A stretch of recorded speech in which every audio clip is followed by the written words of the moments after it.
Olá, meu nome é Franciele, eu sou médica contratada da equipe da gastroenterologia, uma das médicas responsáveis pelo ambulatório de distúrbios motores do aparelho digestivo, e vou falar um pouquinho com vocês sobre síndrome do intestino irritável.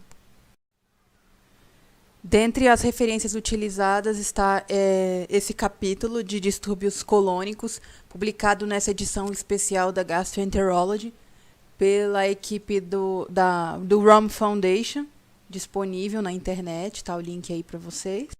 E esse artigo de revisão publicado no New England, que ele é bem interessante, bem resumido, com vários fluxogramas que eu vou utilizar durante essa aula, também está a referência no slide para vocês.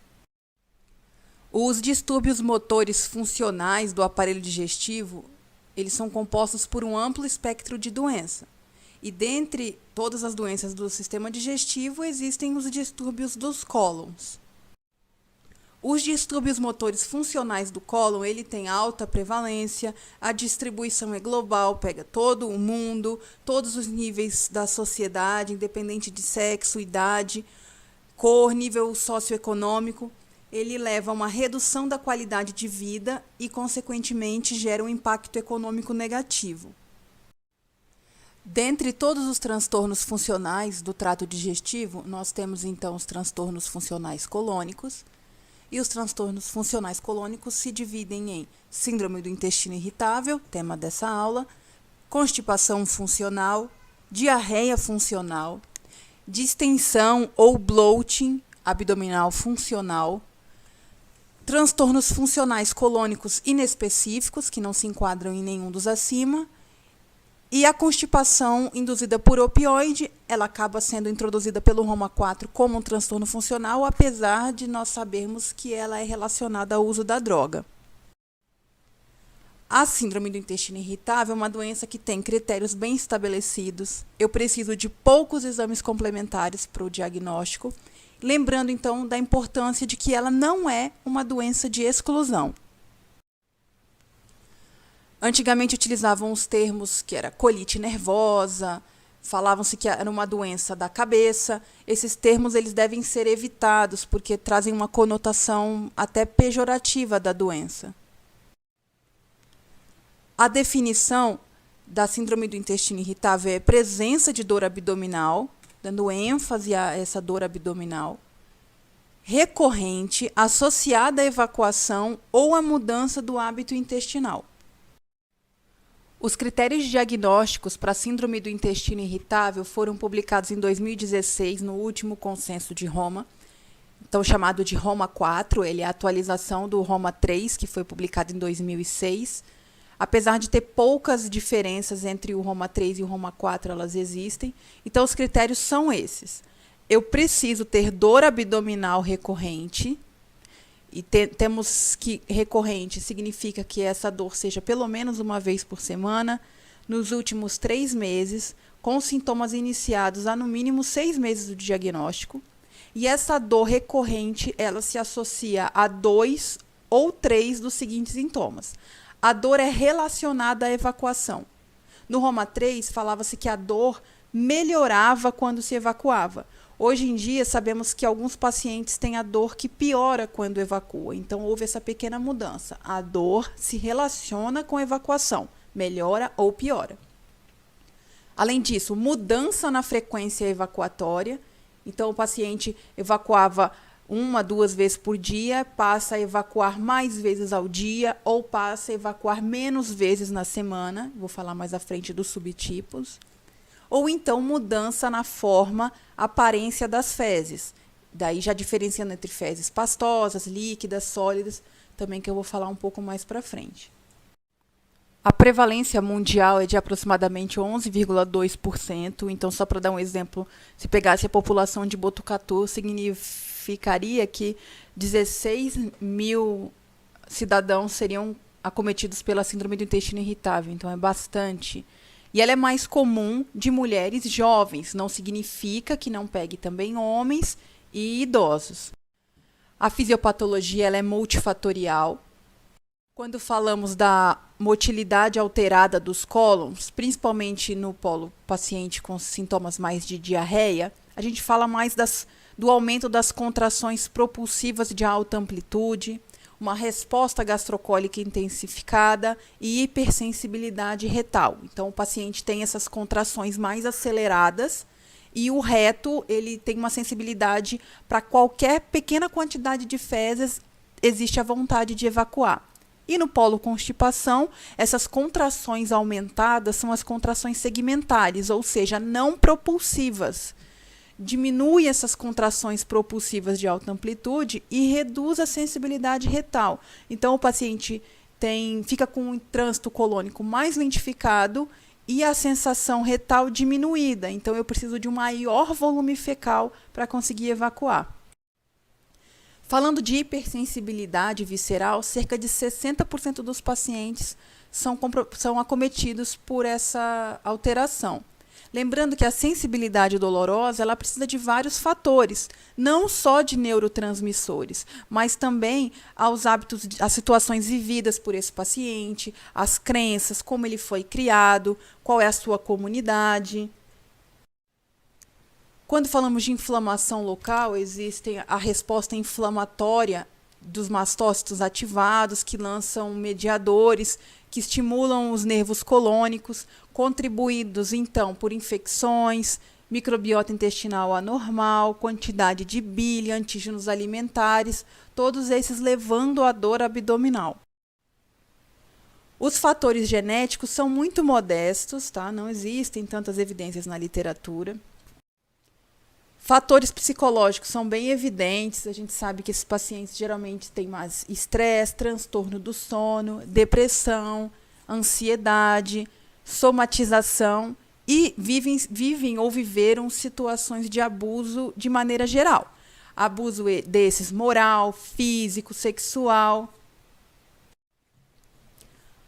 Muito comum também vermos que, além do síndrome do intestino irritável, esses transtornos funcionais colônicos, esses pacientes podem ter transtornos funcionais extraintestinais, como, por exemplo, outros transtornos funcionais digestivos, como dispepsia, pirose funcional, e transtornos funcionais de outros órgãos, como migrânia, fibromialgia, dispareunia.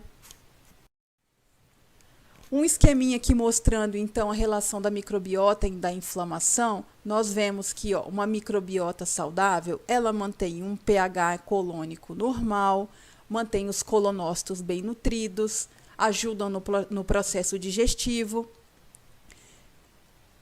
E quando nós temos alguma dessas causas que geram a síndrome do intestino irritável, então, causas inflamatórias, infecções, má absorção de sais biliares, alterações de canais de sódio, alguns alimentos mediando ou deficiência de disacarídeos, isso leva a uma modificação da microbiota intestinal. Essa microbiota modificada acaba que produz em excesso líquidos e gases, alterando toda a motilidade colônica, gerando distensão abdominal, além das mutações do canal de cloro, que seria uma das hipóteses genéticas também.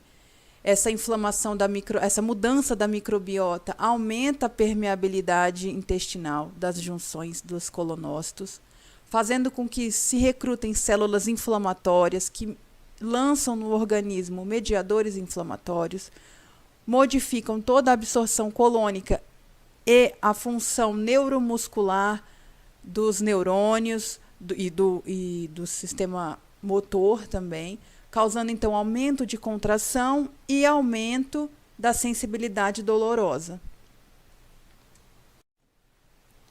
A avaliação clínica é a avaliação geral de todos os pacientes, anamnese, exame físico, exames laboratoriais minimamente solicitados e outros exames complementares como a colonoscopia somente se pertinente. A anamnese completa nós vamos fazer igual todos os pacientes mesmo, tirando a história da doença, lembrando então que eu preciso ver a questão temporal, já que a síndrome do intestino irritável ela é uma doença de dor abdominal crônica. Os antecedentes pessoais, vendo se esse paciente já foi operado, se ele tem alguma história familiar, se ele utiliza algum medicamento que possa justificar as queixas dele, como é o hábito de vida desse paciente, se ele tem algum vício, qual o hábito dietético é extremamente importante para a gente saber da dieta desse paciente, porque também pode ser isso que esteja ou piorando ou desencadeando seus sintomas, e um breve questionário psicossocial também é fundamental. Quando falamos da anamnese direcionada, então, a dor abdominal, como eu tinha dito, é uma coisa que tem que ser perguntada exaustivamente, porque ela é um critério diagnóstico fundamental. Devemos avaliar a frequência das evacuações e a consistência e forma das fezes. Quando, então, falando da dor, ela pode estar em qualquer topografia do abdômen, mas mais comum eles queixam de dor em abdômen inferior. Antigamente, no Roma 3, falava que era dor ou desconforto abdominal, mas não utilizamos mais o termo desconforto, porque é um termo que causa muita dúvida, e em algumas línguas também desconforto não existe tradução para essa palavra, então hoje em dia é dor abdominal. A importância da dor nessa doença, eu coloquei esse quadro que está no Roma 4, ele é muito interessante, porque quando a gente fala de síndrome do intestino irritável, a setinha da dor está para a direita, a síndrome do intestino irritável está na direita. Se eu for na seta contra a seta da dor, ou seja, a ausência de dor, olhando para o lado esquerdo do gráfico, se o paciente tem constipação, então ele tem constipação funcional. Se o paciente tem diarreia para baixo, a setinha para baixo, ele tem diarreia funcional.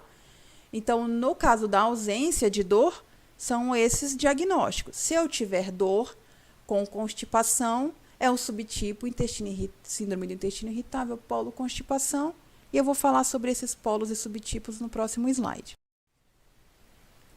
Avaliando, então, a frequência evacuatória e a consistência e forma das fezes, a gente consegue diferenciar se esse paciente tem a síndrome do intestino irritável polo diarreia ou polo constipação. Por exemplo, no polo diarreia, a gente utiliza a frequência basicamente como um paciente que evacua mais do que 3 vezes ao dia. Tem outros sintomas também, como urgência, mucorreia. No constipação, seria pacientes que evacuam menos do que 3 vezes na semana.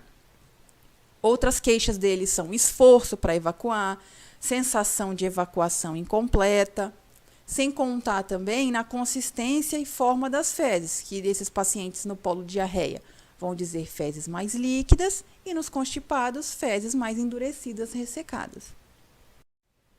Falando de consistência e formato das fezes, para a gente tentar fazer de uma maneira objetiva, uma queixa muito subjetiva do paciente, foi criada a escala de Bristol. Nessa escala, a gente consegue ver que os subtipos, 1, 2, 3, até os 7, diferenciam, então, na questão de formato e consistência das fezes. Tendo, então, como o normal da maioria das pessoas, o tipo 3, 4 e 5, os do meio.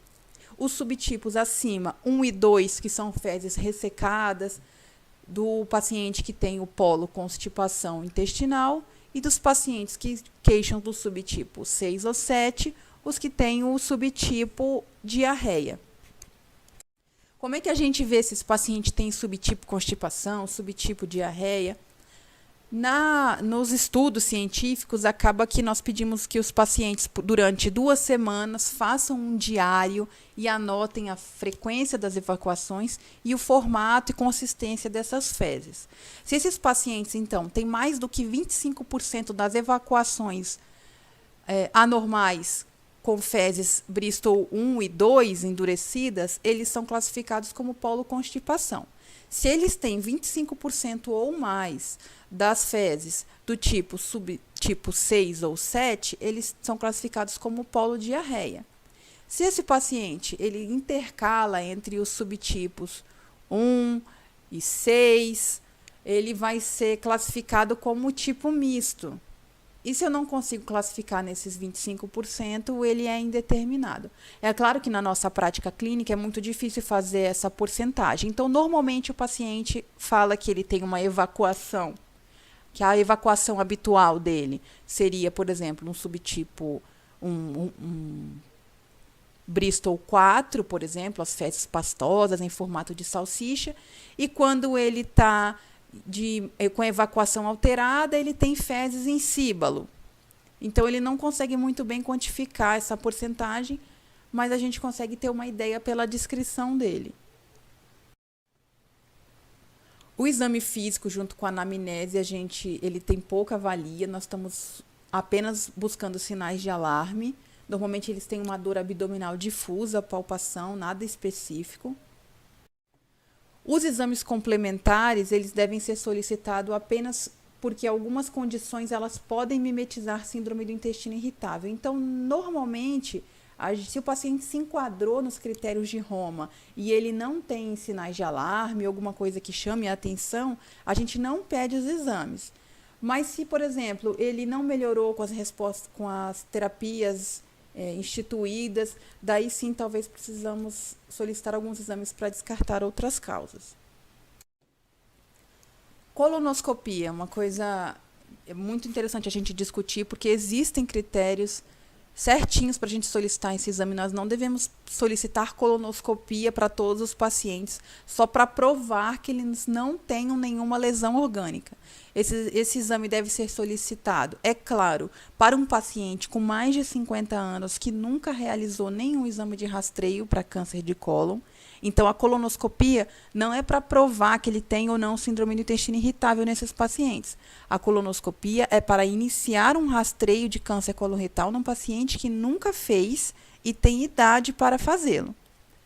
Ou então, o paciente, independente da idade, tem algum dos sinais, algum dos sintomas relatados abaixo. Eu não vou falar todos, mas eu gostaria só de chamar a atenção que sangramento gastrointestinal tem que ser um sangramento do tipo evidente e que ele não seja orificial. Então, não adianta o paciente falar que tem sangramento e é por hemorroida, não existe indicação de fazer colonoscopia se esse paciente é jovem.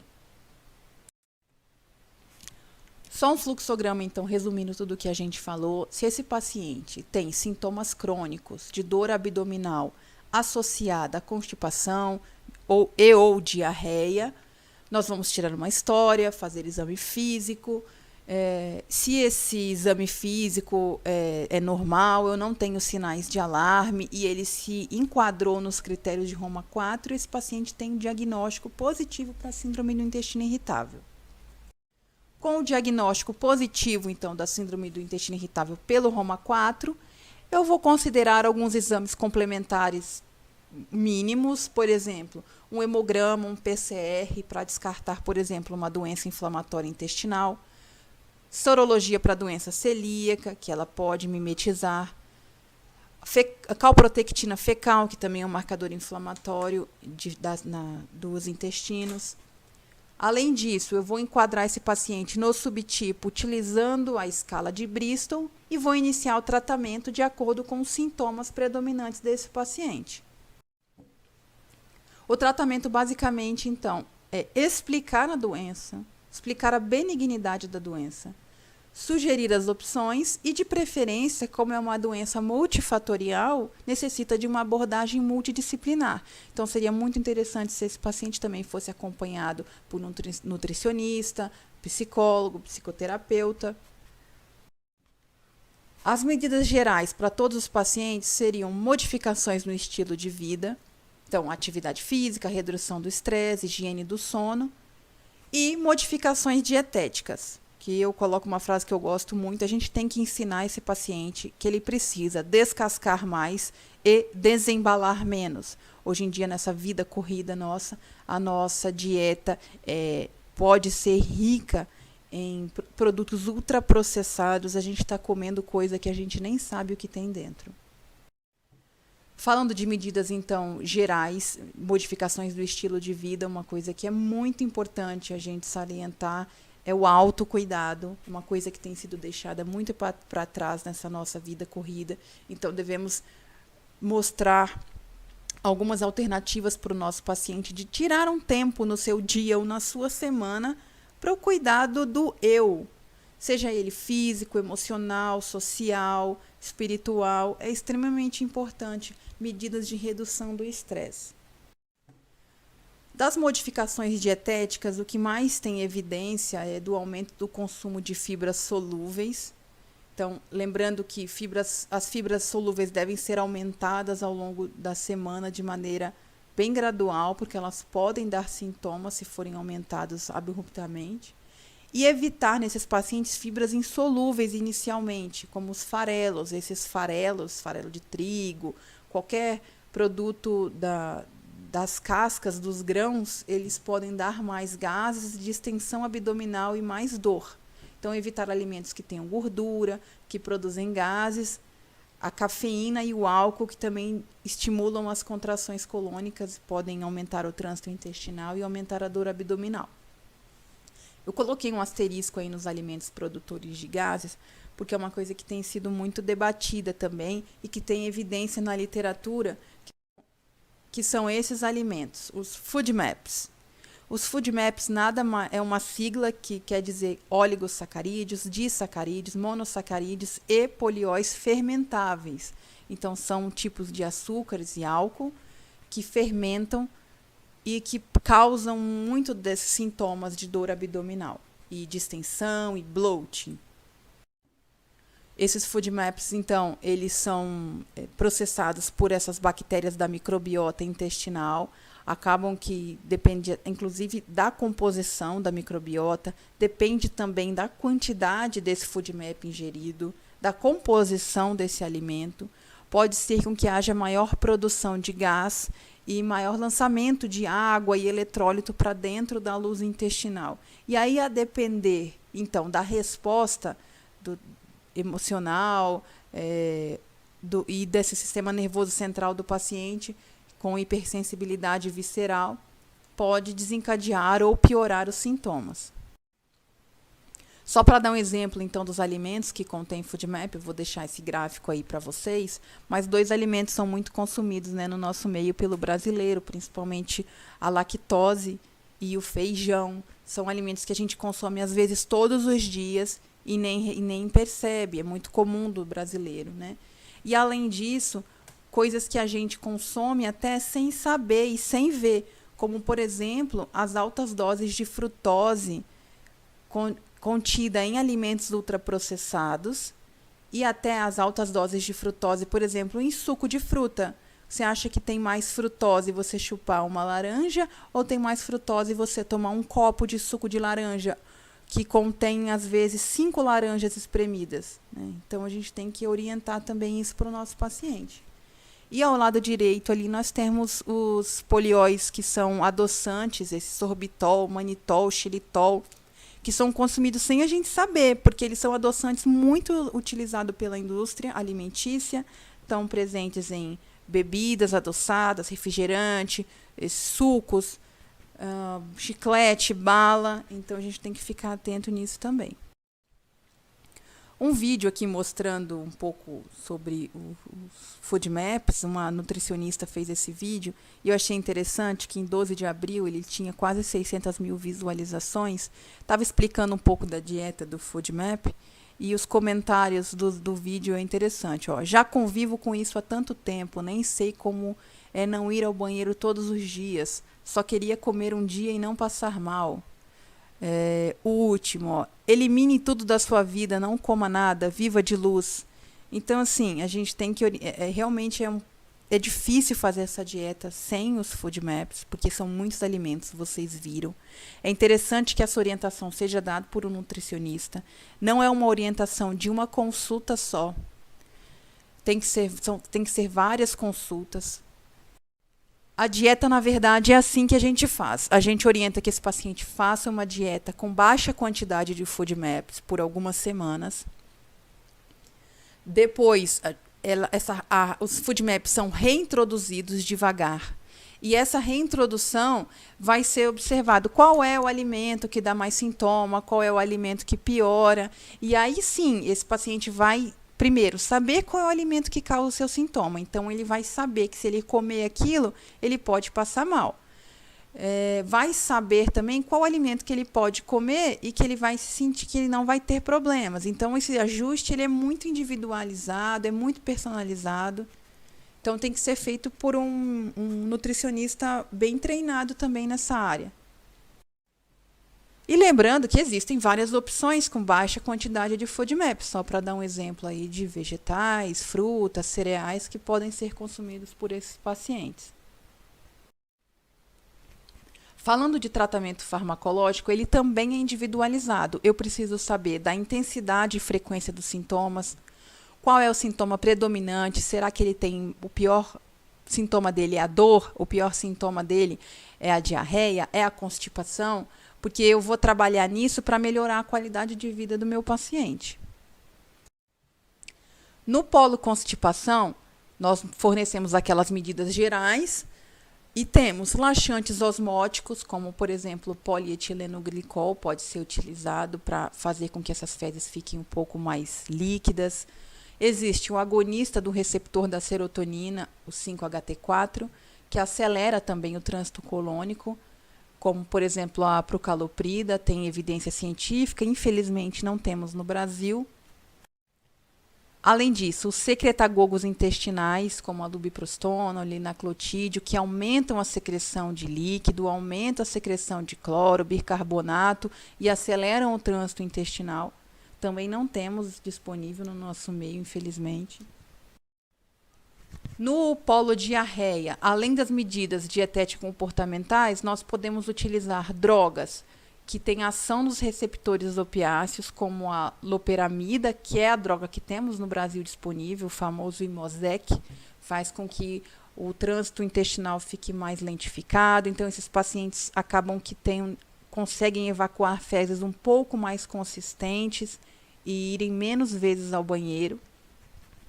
Existem ainda os sequestradores de sais biliares, já que a má absorção de sais biliares também pode gerar diarreia. Ela é um diagnóstico diferencial da síndrome do intestino irritável. E temos como exemplo a colestiramina. Infelizmente, o nosso problema maior é o custo da colestiramina, ela é muito cara, então acaba que nós não usamos de primeira linha, mais por questão de custo, porque nós vemos na prática até uma boa resposta.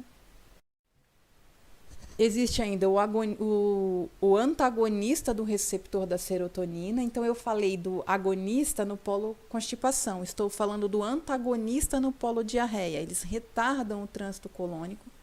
Temos como exemplo o ondansetron, que é o famoso Vonal, que é utilizado como antiemético, mas ele pode ser utilizado também na síndrome do intestino polo diarreia, porque ele retarda um pouco o trânsito do cólon.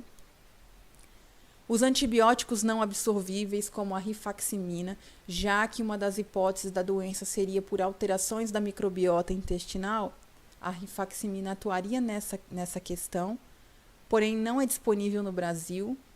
E probiótico não existe muita evidência na literatura ainda, então às vezes a gente usa, às vezes não, principalmente quando o paciente tem um pouco mais de distensão e bloating, a gente acaba utilizando um pouco mais.